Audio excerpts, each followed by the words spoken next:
ये दो तस्वीरें देखिए।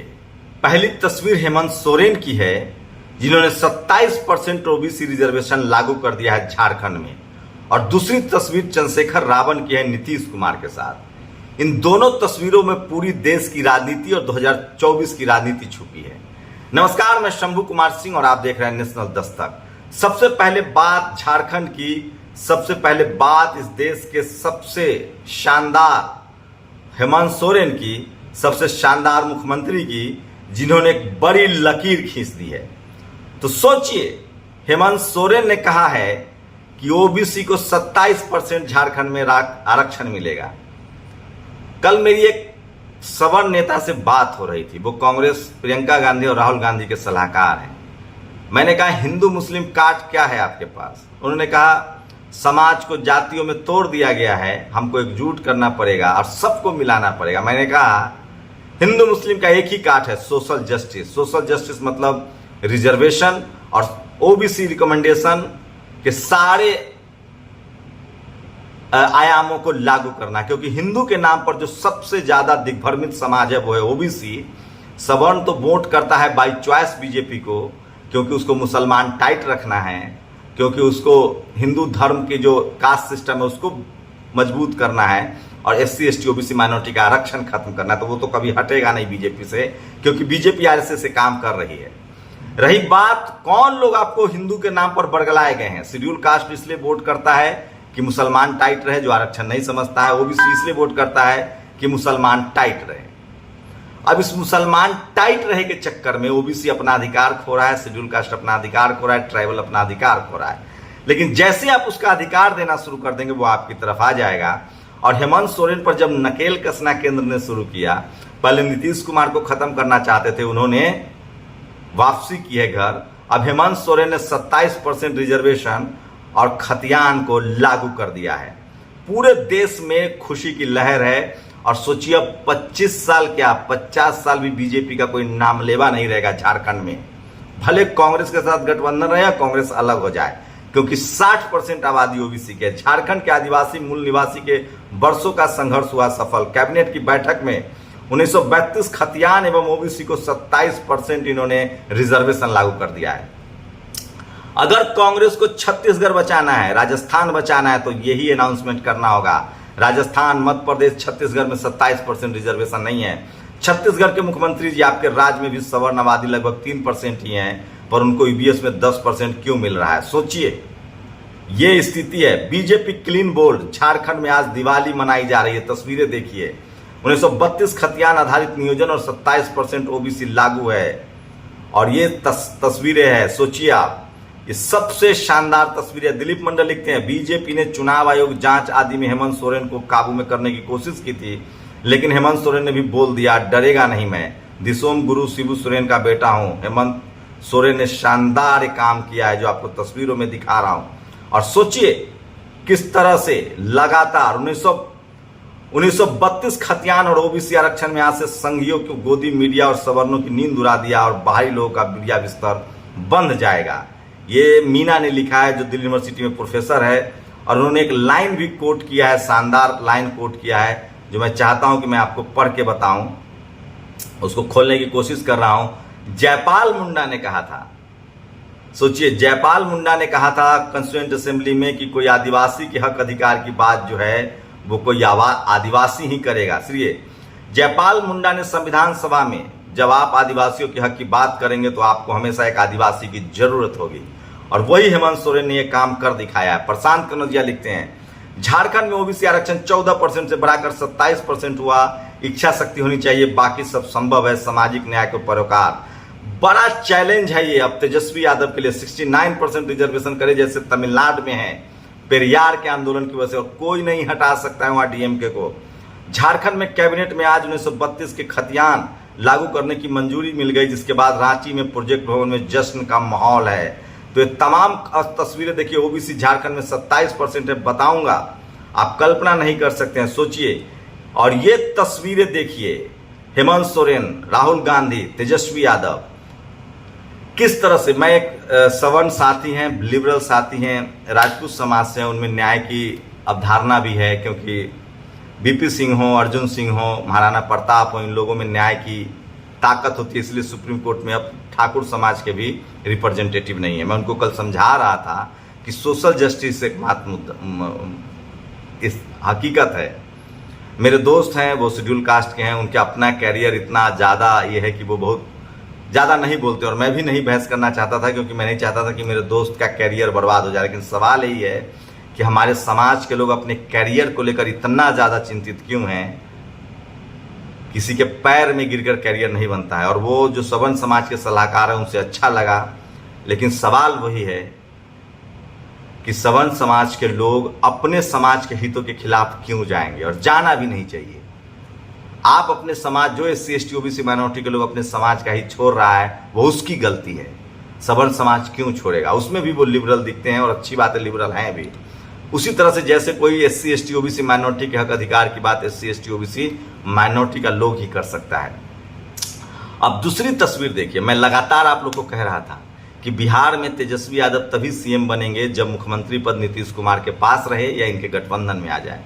मैंने यूपी में आपको कहा था कि अखिलेश यादव नहीं जीत पाएंगे चुनाव, क्योंकि चीफ जस्टिस से लेकर चपरासी तक जो सवर्ण समाज के लोग हैं वो BJP RSS की मदद करते हैं। चाहे वो चपरासी हो या चीफ जस्टिस हो, चाहे CAG हो, चाहे ED हो, चाहे इनकम टैक्स हो, चाहे चुनाव आयोग हो, चाहे सुप्रीम कोर्ट में बैठे जज हो। इकोनॉमिक वीकर सेक्शन के 5 सवर्ण जज सुनवाई कर रहे हैं। मुझे पता है फैसला क्या होगा। अमित शाह के बेटे पर सौरव गांगुली BCCI के बने रहेंगे, उस पर सुप्रीम कोर्ट का फैसला है। मुझे पता था फैसला क्या आएगा। अगर फैसला नहीं आता तब अचंभा होता। मैंने पहले भी कहा था कि अगर मायावती जी देर करती हैं और वो गठबंधन में नहीं आती हैं तो चंद्रशेखर रावण बड़े तुरूप के पत्ता साबित होंगे विपक्षी एकता के लिए। नीतीश कुमार ने वो खेल शुरू कर दिया है, वो गोटी चल दी है, और रावण पूरे देश में बड़े चेहरे के तौर पर प्रोजेक्ट होंगे। वैसे आकाश आनंद भी लगातार राजस्थान मध्य प्रदेश में मिल रहे हैं, लोगों से बात कर रहे हैं, लेकिन जिस तरह से BJP से बहुजन समाज के लोग नाराज हैं, वो किसी कीमत पर अब BJP को मौका नहीं देना चाहते हैं। और अभी भी BSP सुप्रीमो के बगैर भारत की राजनीति के बारे में सोचा नहीं जा सकता है। लेकिन अगर वो विपक्ष के गठबंधन में नहीं आती हैं, अगर वो अकेले चुनाव लड़ने का फैसला करते हैं, तो समाज उनका साथ छोड़ देगा। जो पब्लिक परसेप्शन है, जो ग्राउंड पर लोग बता रहे हैं, ओवैसी के साथ भी यही होगा। अगर ओवैसी गठबंधन में नहीं आते और अकेले चुनाव लड़ते हैं तो मुस्लिम समाज भी उनका साथ छोड़ देगा, क्योंकि सबको लगता है अब कि जो भी इस चुनाव में अकेले लड़ेगा वो BJP को फायदा पहुंचा रहा है। और चंद्रशेखर रावण को विपक्ष के तौर पर, सोचिए अखिलेश यादव का कितना नुकसान हो गया था। रावण को उन्होंने ह्यूमिलिएट किया, रावण टीवी पर आए, उसके बाद BSP सुप्रीमो को फायदा हुआ। जो vote free of cost Akhilesh Yadav को जाने वाला था, लोगों ने प्रेस्टीज इशू बनाया। पूरा बहुजन समाज सम्मान की लड़ाई लड़ता है। मैं फिर कह रहा हूं, हिंदुत्व की राजनीति, हिंदू मुस्लिम की राजनीति के खिलाफ एक ही काट है, पेरियार, फुले अंबेडकर और सोशल जस्टिस। इसके अलावा कोई काट नहीं है, और वो हेमंत सोरेन ने चल दिया है। सवर्ण समाज के लोगों की सहमति मेरे लिए बहुत जरूरी नहीं होती। अपने मुद्दों पर आप टिके रहिए, और ये बहुजन समाज के लोग ही कोई कर सकता है। लेकिन मैं तकलीफ में होता हूं जब हमारे समाज के लोग अपने हितों के लिए समाज के हितों का सौदा करते हैं। आप यकीन मानिए, आप बिल्कुल कुछ नहीं कर पाएंगे, सेटिस्फैक्शन भी नहीं मिलेगा। इसलिए समाज का हित जो व्यक्ति आगे रखेगा, उसका निजी हित भी बहुत बड़ा होगा और सधेगा। तो मायावती जी अभी भी बड़ी प्लेयर हैं, बड़ी आइकॉन है। वो एक दिन मैं इंडिया गेट पर खड़ी हो जाए तो इस देश में जातिवाद, मनुवाद की चूल्हे हिल जाएंगी। विपक्ष में अगर वो आके लड़ती है तो सबसे PM नहीं तो राष्ट्रपति की उम्मीदवार होंगी वो। अगर विपक्ष की सरकार बनती है तो ये उनकी विश्वसनीयता और क्रेडिबिलिटी। और अगर वो गठबंधन में नहीं आती हैं तो समाज उनका कहीं साथ न छोड़ दे, ये डर है मुझे। और चंद्रशेखर रावण से नीतीश कुमार की मुलाकात हुई है। आप लोग को क्या लगता है कि BSP सुप्रीमो मायावती को गठबंधन में आना चाहिए? वो गठबंधन में जिसमें OBC, SC ST के लोग बड़े चेहरा होंगे, जिसमें कांग्रेस B दूसरे नंबर पे होगी, लालू यादव, नीतीश कुमार, हेमंत सोरेन, ममता बनर्जी, अखिलेश यादव, मायावती जी, अगर ये मिलती हैं, देवगौड़ा, नवीन पटनायक, जगन मोहन रेड्डी, TDP, तो सबसे बड़ा फैसला होगा। और मुझे उम्मीद है कि ऐसा होने जा रहा है 2024 में, क्योंकि नीतीश कुमार को आप झुटला नहीं सकते हैं। लालू यादव सोशल जस्टिस की राजनीति समझते हैं, और कांग्रेस भी छत्तीसगढ़ राजस्थान में तभी बचेगी जब 27% रिजर्वेशन का ऐलान करे और बीएसपी सपा तमाम दलों से गठबंधन करे, नहीं तो नहीं बच पाएगी। लेकिन जो तमाम पार्टियों में सवर्ण सलाहकार होते हैं वो सोशल जस्टिस और आरक्षण के खिलाफ है, क्योंकि अपने उनके समाज के हित ज्यादा अच्छा लगता है, उनको रखना भी चाहिए। ठीक उसी तरह से सुप्रीम कोर्ट में बैठा हुआ सवर्ण जज भी ईवीएस पर अपने समाज के हक के फैसले देगा।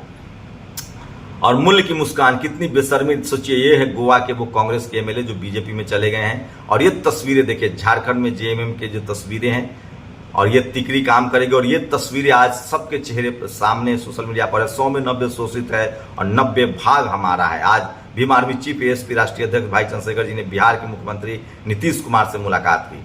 सुप्रीम कोर्ट ने बीसीसीआई के संविधान में बदलाव को मंजूरी दी। अब सौरव गांगुली और जय शाह 2025 तक अपने पद पर बने रह सकते हैं। तो आज की सोशल मीडिया पर सबसे ज्यादा वायरल खबरें हैं, लोग जश्न मना रहे हैं। सोचिए जयपाल सिंह मुंडा ने संविधान सभा में, जब आप आदिवासियों के हक की बात करेंगे तो आपको हमेशा एक आदिवासी की जरूरत होगी। मैं कल से हैरान हूं कांग्रेस के सलाहकारों से मिलकर, और मेरे दोस्त जो हैं, मेरी दोस्ती बहुत अहम है, लेकिन अपना हित छोड़ना पड़ेगा। और वो जो सलाहकार हैं वो शानदार है, उनकी सोशल जस्टिस की समझ है, लेकिन वो ये बात नहीं मानते हैं कि हिंदुत्व के खिलाफ सोशल जस्टिस ही एकमात्र विकल्प है। खैर ये उनकी अपनी निजी राय है, बट शानदार बातचीत करके मौका मिला। और यह शुभांकर मिश्रा, ये रोज फेक न्यूज फैलाता है। साधु की मौत वाला ये मध्य प्रदेश का वीडियो फैला रहा था, तो इनका क्या कहना। और यूपी के गोंडा में पुलिस ने एक युवक को पूछताछ के लिए बुलाया। युवक अपने रिश्तेदारों के साथ पहुंचा, वो अंदर थाने में ले गया। बाद में उसकी तबीयत खराब होने का कहा गया और उसकी लाश मिली है। और भारत लद्दाख में अब तक पेट्रोलिंग पॉइंट 15 तक करता था। मोदी जी की छवि बचाने के लिए शोर मचा के कोई नहीं घुसा है, अब उसको बफर जोन बना दिया गया है। तो सोचिए इस तरह के हालात हैं इस देश में, और आज सोशल जस्टिस की बात सबसे ऊपर है। आपको क्या लगता है कि हिंदू मुस्लिम की राजनीति की काट सिर्फ सोशल जस्टिस है? इस देश में एससी एसटी ओबीसी माइनॉरिटी को अपने हक अधिकार, 90% मुसलमान इस देश में ओबीसी है। शेड्यूल ट्राइब का आरक्षण बढ़ाना है, शेड्यूल कास्ट का आरक्षण बचाना है, ओबीसी का आरक्षण बढ़ाना है, और सरकार बनाकर तमाम निजी कंपनियों को सरकारी कंपनी बनाना पड़ेगा। जो कह रहे हैं कि आरक्षण से फायदा क्या है, सरकार बना लीजिए। जो सरकारें बेच सकती है कंपनियां, तो सरकार बनने पर कंपनियां सरकारी हो भी सकती है। अंबानी अडानी की संपत्ति का भी राष्ट्रीयकरण हो सकता है, और कांग्रेस को भी यही करना पड़ेगा, तभी बचेंगे वो। मैं फिर कह रहा हूं, हिंदू मुस्लिम की राजनीति का एकमात्र काट है सोशल जस्टिस, भारत का संविधान और एससी एसटी ओबीसी। लेकिन जितने सवर्ण सलाहकार हैं वो इससे सहमत नहीं है। जो जेएनयू में पढ़े लिखे हैं वो भी इससे सहमत नहीं है। ये उनकी निजी राय है, उनके समाज का हित है। लेकिन मैं ठाकुर समाज से बहुत उम्मीद करता हूं, जाट गुर्जर पटेल मराठा ठाकुर, इनमें न्याय की भावना रही है, इसीलिए सुप्रीम कोर्ट से गायब हैं। अपनी प्रतिक्रिया जरूर दीजिए, शुक्रिया। नेशनल दस्तक की आपसे गुजारिश है कि अगर इसको बचाना चाहते हैं तो नेशनल दस्तक को सब्सक्राइब करने के लिए रेड कलर के सब्सक्राइब बटन को दबाएं, फिर बेल आइकन की घंटी दबाएं। नेशनल दस्तक को बचाने के लिए बहुत जरूरी है कि हर खबर को शेयर करें, लाइक करें, कमेंट जरूर करें।